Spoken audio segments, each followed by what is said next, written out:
ఎంతో టేస్టీగా ఉండే పాలక్ పులావ్ ఎలా చేసుకోవాలో చూసేద్దాం రండి.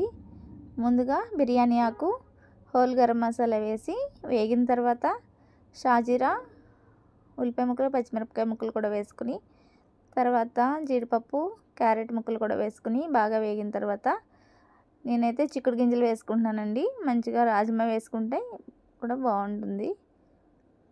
తర్వాత ఒక పెద్ద పాలకూర కట్టని శుభ్రంగా కడిగేసి ఇలా పీసెస్ చేసుకుని వేసుకోండి. బాగా వేగిన తర్వాత దీంట్లో వాటర్ అంతా పోయిన తర్వాత చూసారు ఇలాగా కొంచెం కొత్తిమీర, పుదీనా తరుగు వేసుకుని బాగా వేగిన తర్వాత రుచికి సరిపడగా సాల్ట్, కొంచెం ధనియాల పొడి, కొంచెం బిర్యానీ మసాలా కూడా వేసుకుని ఒకసారి బాగా వేయించి ఒక అరగంట పాటు నానబెట్టుకున్న బాస్మతి రైస్ కూడా వేసుకోండి. 1/2 kg బాస్మతి రైస్తో చేస్తున్నాను నేను.